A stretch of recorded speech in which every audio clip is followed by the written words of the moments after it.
Welcome to this new lesson of business studies, lesson 4, planning.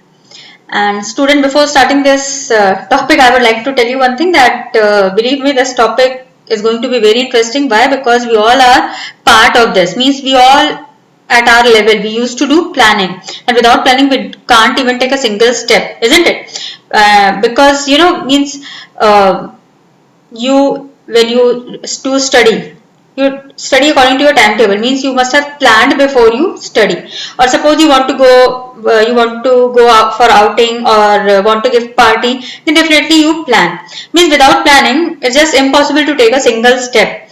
And we always plan for future, isn't it? Means today we will plan what we are going to do in next hour, or what we are going to do tomorrow. Means we can't plan for yesterday or for the time which has already passed away. We are going to plan for future only. So now let's see, let's start with the meaning and definition of planning and its importance. So the meaning, first point says that planning is deciding in advance what to do and how to do. It is one of the basic managerial function. Student, as I have already told you in the lesson 1 only, that it is the basic function of management. Means we start from planning, then we do organizing, POS DC, I think you remember that.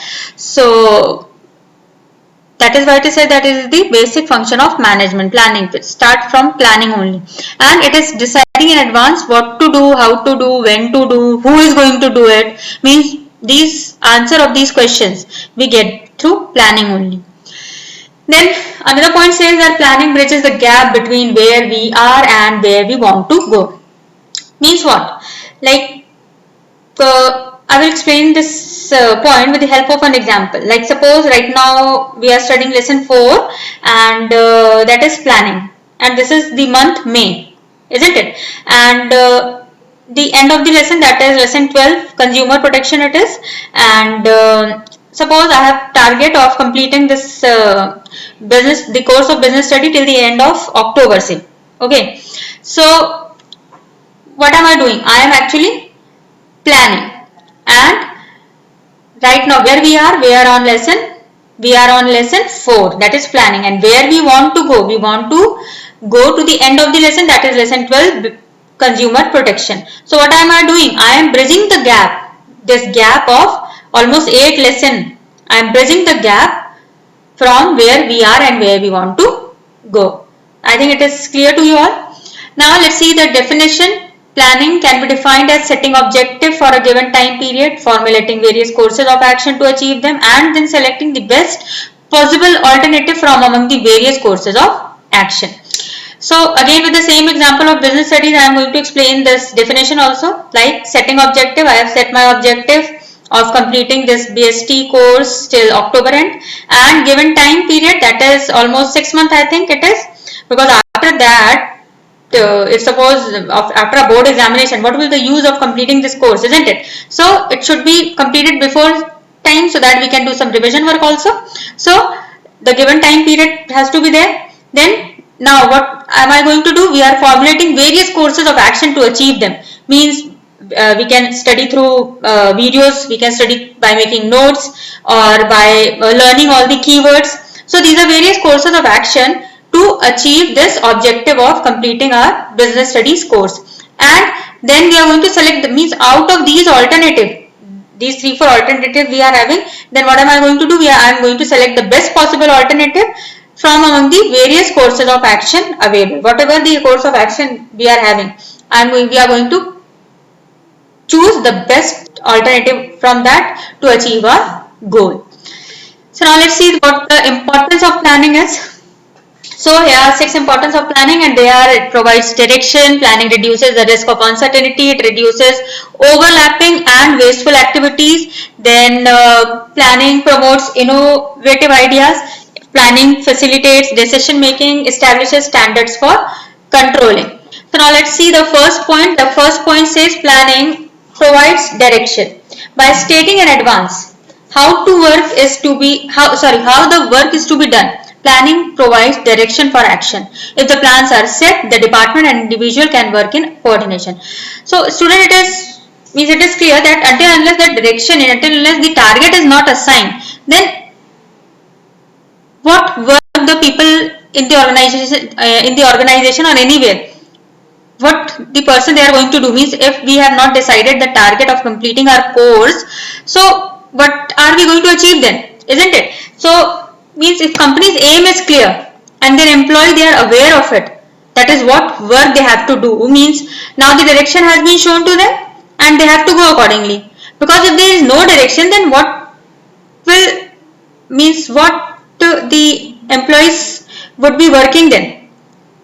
All the employees they are going to work in different direction, and when the employees they are not working in coordination, then the organization goal won't be able, the organization will not be able to complete it goal, will not be able to achieve its target. Therefore it is very necessary to give some direction to the individual, to the departments of the organization, so that they can work in coordination to achieve their goal.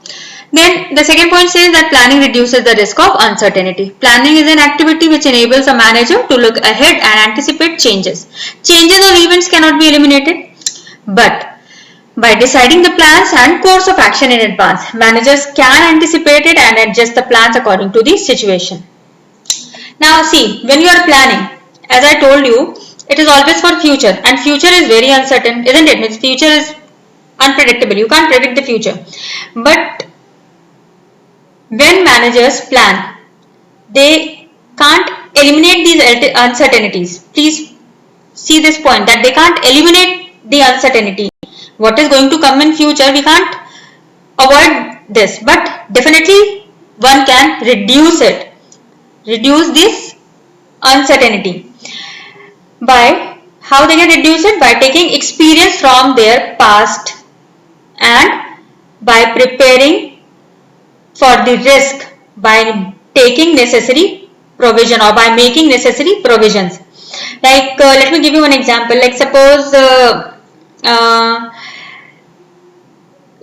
suppose I went to shop to purchase a pair of shoes and I am only having card to pay. Now the shopkeeper, when the shopkeeper asked me to pay, I gave him my card, but due to some network issue it was not possible, so he asked me to pay cash, and cash I don't have, and so due to that what happened, I have to come back to my house without a new shoes. So now when next time I go to any shop, anywhere to purchase anything, or either I am going out from my house, so definitely I am going to have some cash with me also. Why? Because so that same kind of situation didn't come in front of me, isn't it? Means now what am I doing? I am reducing the risk of uncertainty.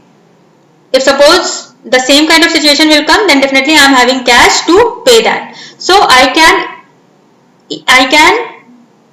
reduce it.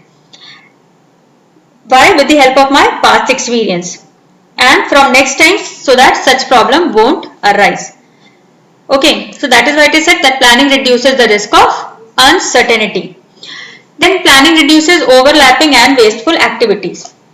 So planning serves as a basis of coordinating the activities and efforts of different divisions, departments and individuals.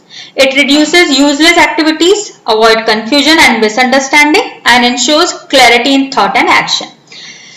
So via planning, what we do? We decide, we plan everything, means everyone's job is pre-decided.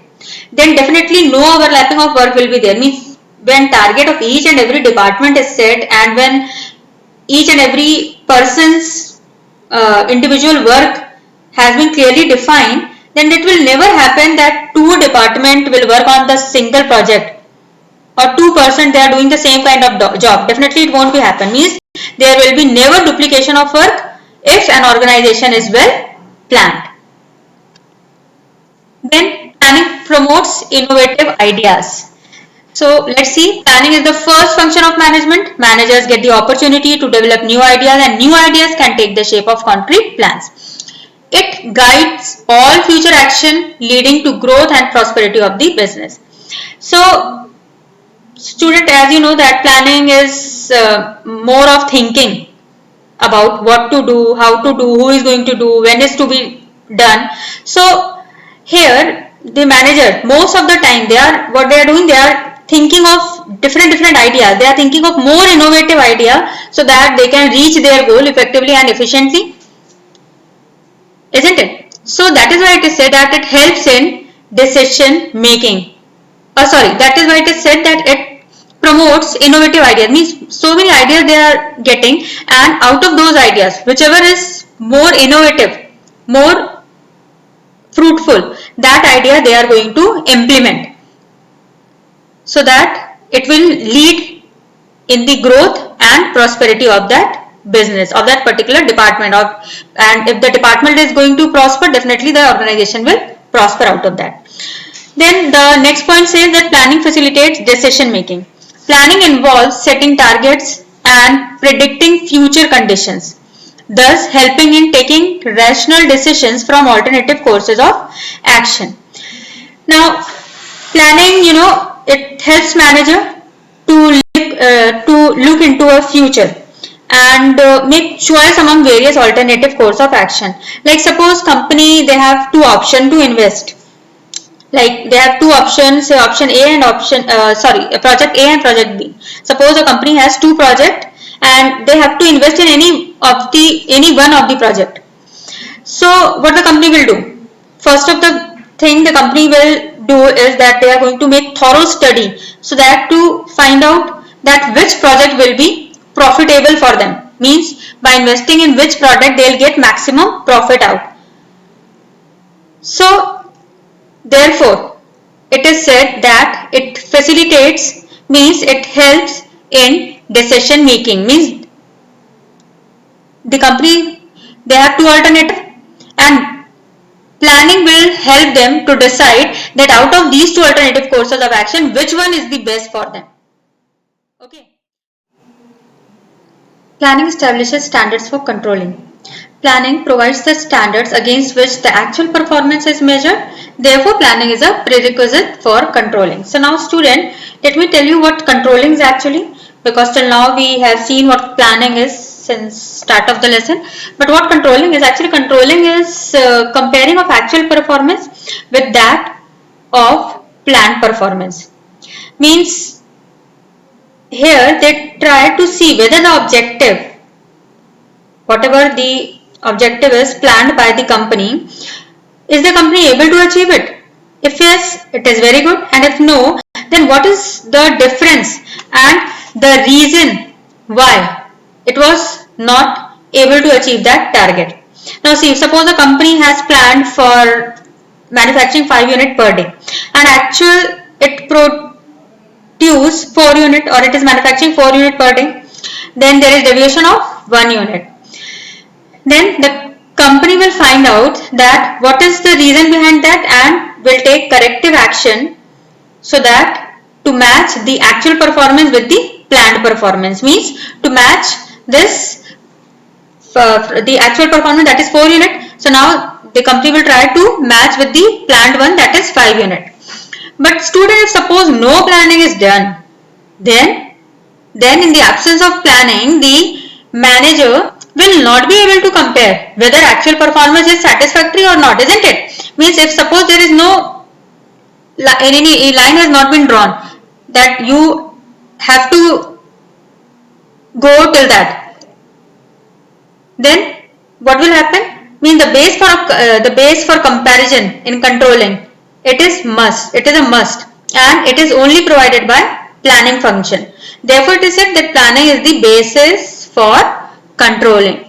So student, here I end up with this importance of planning. Thank you.